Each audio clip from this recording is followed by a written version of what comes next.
नमस्कार, वीटीवी की खास पेशकश में आपका स्वागत है। मैं हूं शंकर दत्त। दुनिया के दुख हरने के लिए बाबा का चोला पहनने का दावा करने वाला यूपी की रायबरेली का एक बाबा साधु के भेष में हवस का ऐसा खेल खेलता था जिसकी कहानी देख और सुनकर आपकी भी रूह कांप उठेगी।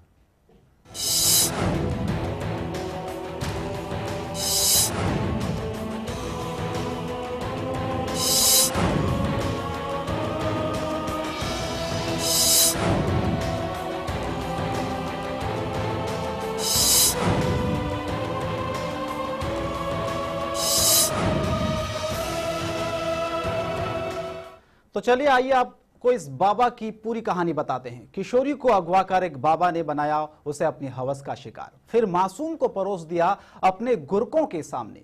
मामला यूपी के रायबरेली जिले का है। विचित्रानंद उर्फ वीरेंद्र यादव उर्फ पप्पू नाम का एक ऐसा बाबा जो खेलता है किशोरियों की अस्मत से। पहले किया अगवा,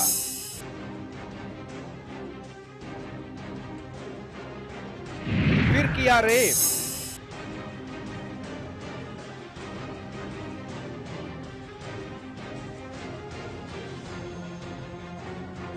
तब भी नहीं भरा मन।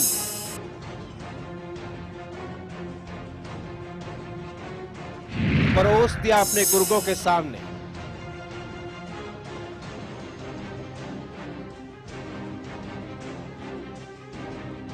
फिर बनाया अश्लील वीडियो।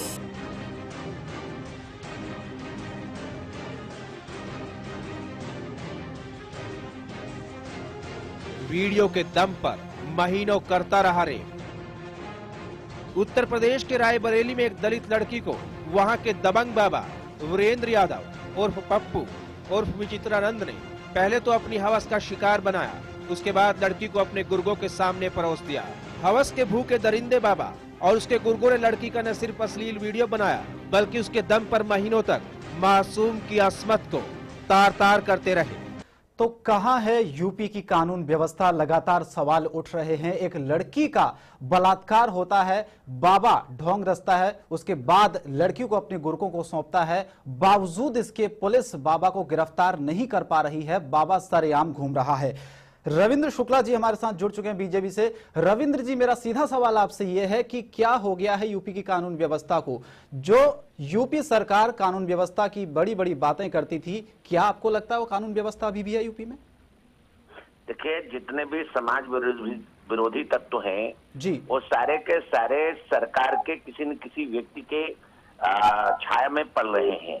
और हर तरीके का, चाहे जमीनों का कब्जा हो, चाहे मकानों पर कब्जा हो, चाहे बाकी चीजें हो, पूरा प्रदेश के अंदर इस समय मानो कानून व्यवस्था नाम की चीज नहीं रह गई है। सब कुछ समाप्त है, ऐसा लगता है। लेकिन रविंद्र जी, क्या वजह मानते हैं? एक बाबा एक किशोरी का अपहरण करता है, उसके बाद उसे अपने गुर्गों को सौंपता है, उसके बाद उसका वीडियो बनाता है, उसके बाद भी पुलिस हाथ नहीं डाल। लेकिन पुलिस रविंद्र शुक्ला जी, एक मिनट के लिए मैं आपको रोकना चाहूंगा। राजीव राय जी हमारे साथ जुड़ चुके हैं, प्रवक्ता हैं सपा के।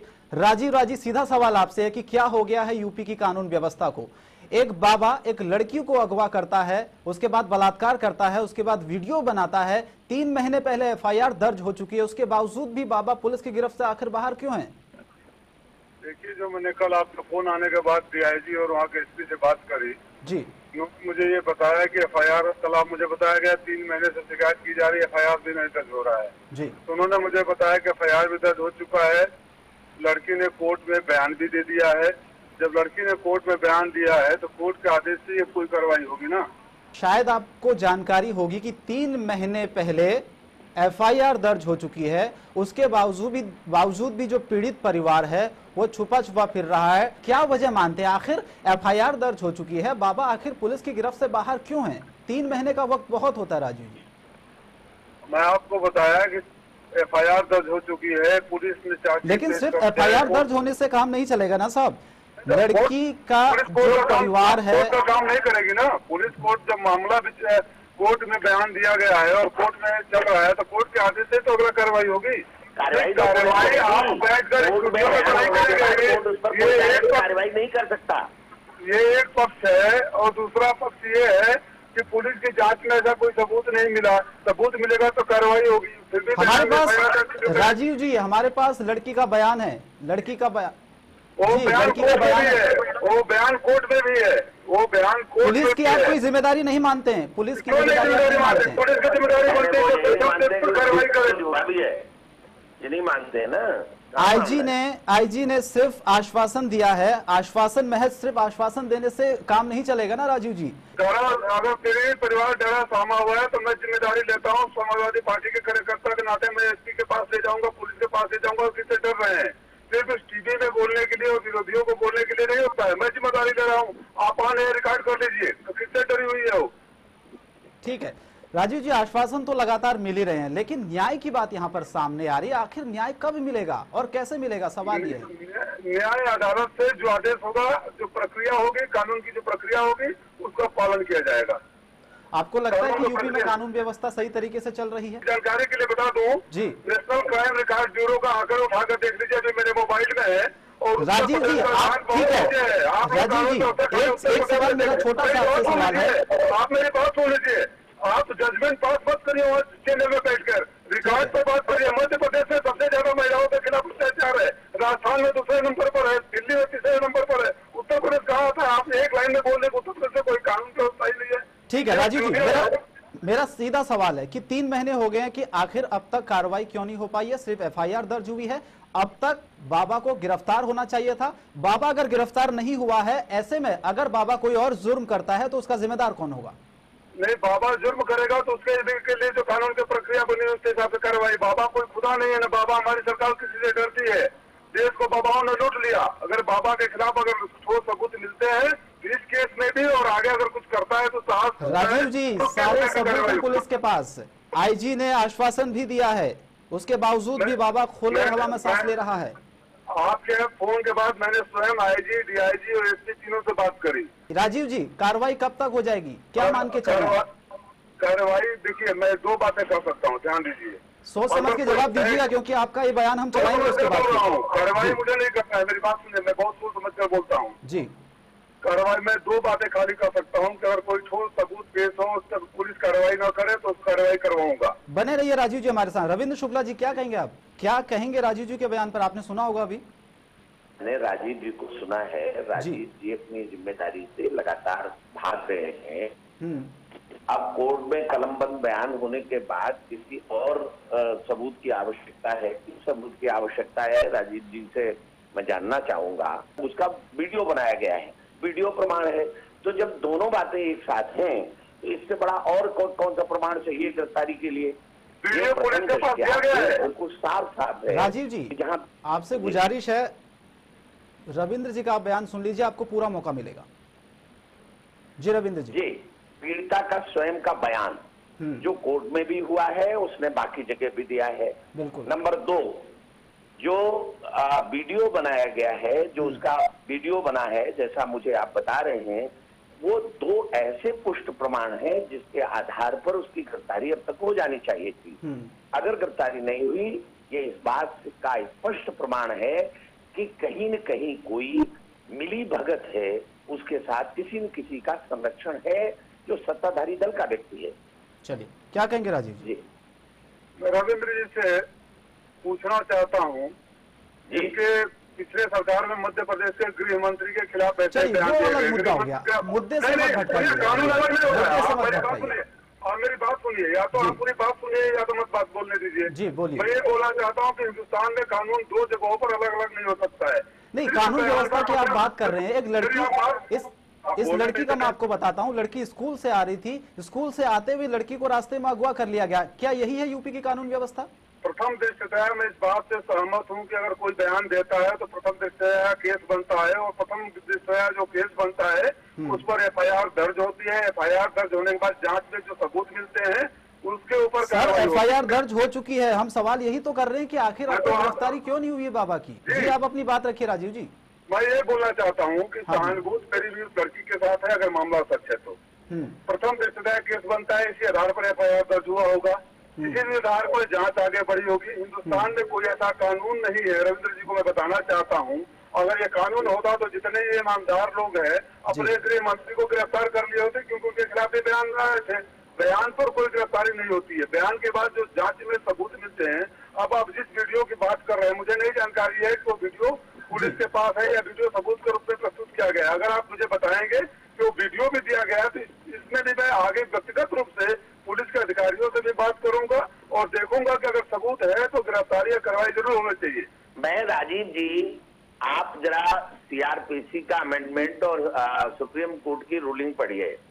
नियम यह है कि 7 वर्ष से नीचे की अगर सजा किसी अपराध में है तो गिरफ्तारी नहीं होगी, जांच के बाद होगी। लेकिन 7 वर्ष से अधिक अगर सजा है तो एफआईआर के बाद तत्काल गिरफ्तारी होगी, जांच बाद में होगी। ये नियम आप समझ लीजिए, सुप्रीम कोर्ट की भी रूलिंग है और सीआरपीसी की एक प्रोविजन है। अगर एफआईआर हुई है, एफआईआर में पीड़िता का बयान है और इसके बाद डॉक्टरी रिपोर्ट है या कोई और सबूत है, इसमें और सबूत के नाम पर वीडियो है जो बनाया गया है उसका पीड़िता का। जब वीडियो बनाया गया है और पीड़िता ने कोर्ट में भी बयान दे दिया, कलमबंद बयान हो गया, तो अब कोई संदेह की गुंजाइश नहीं रह गई, गिरफ्तारी तत्काल होनी चाहिए। राजीव जी जवाब दीजिए जल्दी से। हाँ, मैं जवाब दे रहा हूँ। मैं अब इनसे पूछना चाहूंगा, इनको कानून के बारे में बहुत जानकारी है, अपनी पार्टी के बारे में थोड़ी जानकारी कर ले। कर्नाटक में कानून की बात की, अब आपको नॉलेज नहीं है तो आप वो बात करिए कि मुझे जानकारी नहीं है, लेकिन आपकी पार्टी के बारे में जानकारी नहीं। सुना नहीं जाता, 75 करोड़ होता है। चलिए, आप दोनों से गुजारिश है, राजीव रविंद्र शुक्ला जी, सीधा हम मुद्दे पर आते हैं। मुद्दा यह है कि आखिर लड़की का बलात्कार हुआ है, जो बाबा है वो सरेआम यहां पर घूम रहा है, हालांकि सुरक्षा का आश्वासन भी दिया गया, उसके बावजूद भी सुरक्षा नहीं मिली। राजीव जी, मेरा आपसे सवाल है सीधा रविंद्र जी आपसे सवाल है कि सुरक्षा पीएमओ ऑफिस तक उन्होंने गुहार लगाई है, अब तक सुरक्षा नहीं मिली है क्योंकि राज्य सरकार की तरफ से उन्हें निराशा हाथ लगी है, क्या उम्मीद की जाए आगे? अब देखिए, ऐसा है, मैंने सीधा मेरा कहना है कि अगर कोई इस तरह का मामला केंद्र के संज्ञान में आता है तो स्वाभाविक रूप से त्वरित कार्रवाई हो रही है, आप स्वयं देख रहे हैं। लेकिन सारी व्यवस्थाएं संविधान पीएमओ को चिट्ठी लिखी है, राष्ट्रपति को गुहार लगाई गई है, उसके बाहर जाकर के कोई कुछ भी नहीं कर सकता। जी, ऐसा नहीं होना चाहिए बहस में कि एक व्यक्ति कुछ भी बोल के चला जाए, दूसरा व्यक्ति जब उस बात का जवाब देने आए तथ्यों के साथ, जिम्मेदारी के साथ, तो फिर बात को मुद्दा बदल दिया जाए। उन्होंने कहा कि कानून की जानकारी मुझे दी कि सुप्रीम कोर्ट की ये रूलिंग है, ठीक है, सारा सच है, जो भी उन्होंने मुझे जानकारी दी सच है।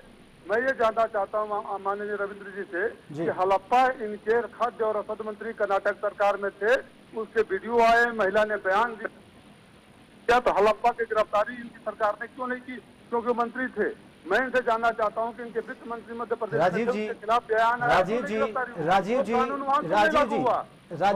एक बार और गुजारिश है आपसे, मुद्दे पर आते हैं। मुद्दा ये है क्योंकि हम लगातार इस खबर को चला रहे हैं। मेरी बात सुनिए, मुद्दा यही है कि जो मैं बोल रहा था, जिम्मेदारी और ईमानदारी से बोल रहा था, आश्वासन नहीं दे रहा था कि अगर सबूत होगा तो कार्रवाई होगी।